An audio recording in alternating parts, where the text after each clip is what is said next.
Hello मी P Thorat आणि तुमचं पुन्हा एकदा स्वागत आहे एका नवीन व्हिडिओमध्ये। जिल्हा परिषदची आपली जी एक्झाम झाली होती फार्मसी ऑफिसरची, प्रत्येक जिल्ह्यामध्ये या पोस्टसाठी जागा होत्या आणि त्याची एक्झाम कंडक्ट केली होती IBPSने। आतापर्यंत एक्झामचा रिझल्ट लागलेला नाही। आतापर्यंत फक्त जिल्हा परिषदच्या 3 ते 4 संवर्गाचा रिझल्ट डिक्लेअर केलेला आहे IBPSने।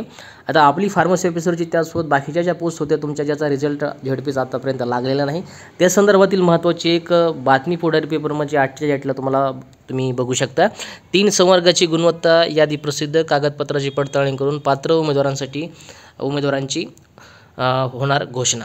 तर बाकी ही महत्त्वाची अपडेट तुम्ही इथं चेक करू शकता। इकडे किती फॉर्म आले होते, कंपनी कुठली होती, या सगळ्या गोष्टी दिलेल्या होत्या। खाली महत्त्वाची तुम्ही माहिती बघू शकता की सेकंड कॉलममध्ये ग्रामसेवक, आरोग्यसेवक, पुरुष, महिला, अंगणवाडी पर्यवेक्षक या 4 संवर्गाची परीक्षा बाकी आहे।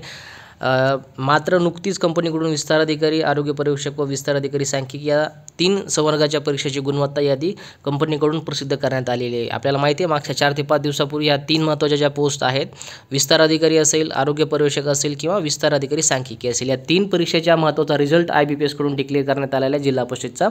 उमेदवारांनी यादी पाहण्यासाठी जिल्हा परिषदच्या ऑनलाईन वेबसाईटवर प्रसिद्ध करण्यात आलेली आहे। नंतर पुढं बघा, महत्त्वाचा हा पॉईंट आपल्यासाठी आहे की अशी होणार प्रक्रिया, त्याच्यामुळे तुम्ही खाली बघू शकता गुणवत्ता यादीतील असलेल्या उमेदवारांची कागदपत्राची पडताळणी करून निकषानुसार पात्र यादी निश्चित केली जाईल।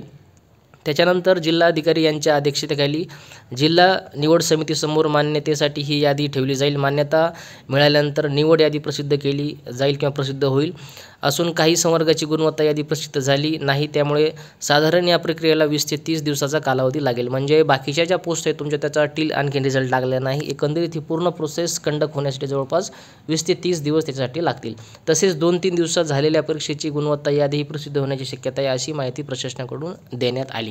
आणि बाकीच्या ज्या आता आपण पोस्ट बघतो ज्याच्यामध्ये आपली फार्मसी ऑफिसर म्हणजे औषध निर्माण अधिकारी सुद्धा पोस्ट आहे, जिल्हा परिषदेच्या अंडर ही कंडक्ट झाली होती। तर त्या एक्झामचा रिझल्ट सांगितल्याप्रमाणे यांनी 2 ते 3 दिवसांमध्ये लागू शकतो अशी माहिती प्रशासनाकडून मिळालेली आहे। म्हणजे जवळपास 27-28 तारखेच्या आसपास तुमचा फार्मसी ऑफिसरचा जो जिल्हा परिषदेचा रिझल्ट आहे तर तो डिक्लेअर होऊ शकतो। त्याचबरोबर बाकीच्या आपल्या फार्मसी ऑफिसरसोबत बाकीच्या ज्या पोस्ट आहेत ह्या 3 पोस्ट सोडून ज्या की ऑलरेडी रिझल्ट लागला आहे, आरोग्य पर्यवेक्षक असेल, विस्तार अधिकारी कृषी असेल किंवा विस्तार अधिकारी सांख्यिकी असेल, ह्या 3 पोस्ट सोडून बाकीच्या ज्या पोस्ट आहेत त्याचासुद्धा रिझल्ट 2-3 दिवसांमध्ये लागू शकतो।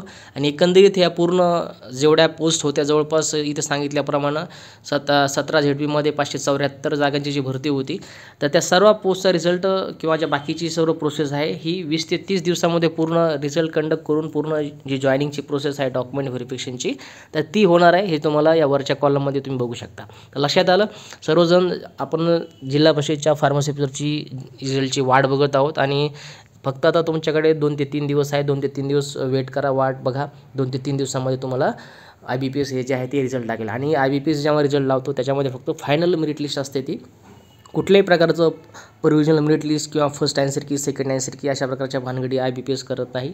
सरळ तुमची एक लिस्ट लावली जाईल, त्याच्यामध्ये तुम्हाला मेरिटनुसार तुमचे नावं त्याच्यामध्ये दिसतील आणि सेकंड मेरिट लिस्टमध्ये डॉक्युमेंट व्हेरिफिकेशनसाठी तुमची लिस्ट लागेल आणि त्याच्यामध्ये तुमचं डॉक्युमेंट व्हेरिफिकेशनसाठी नाव असेल। अशा प्रकारची पूर्ण प्रोसेस असणार आहे आणि ते तुम्हाला या अपडेटमध्ये त्यांनी सांगितलेलं आहे। तर अवघी 2 ते 3 दिवस आहे, 2 ते 3 दिवसामध्ये काहीतरी महत्त्वाची अपडेट नक्की जिल्हा परिषदेच्या रिझल्टविषयी तशी काही महत्त्वाची अपडेट आली तर तुम्हाला मी याच यूट्यूब चॅनलवरती त्याची पुढची अपडेट देईल। बाकी पुढच्या महत्त्वाच्या वेबसाईटची मला टेलिग्राम चॅनलवरती तुम्ही जॉईन करू शकता।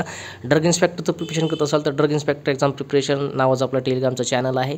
त्याचबरोबर फार्मसी एक्झामसाठी आयडियल फार्मसी कोचिंग हे टेलिग्रामचं चॅनल तुम्हाला सर्वांना माहितीच आहे। पुढच्या महत्त्वाच्या अपडेटसाठी त्या टेलिग्राम चॅनलवरती या यूट्यूब चॅनलवरती मला जॉईन करू शकता। तर आजच्या फक्त एवढंच, भेटूया काही पुढच्या महत्त्वाच्या अपडेटसोबत। तुमची काळजी घ्या। जय हिंद, वंदे मातरम।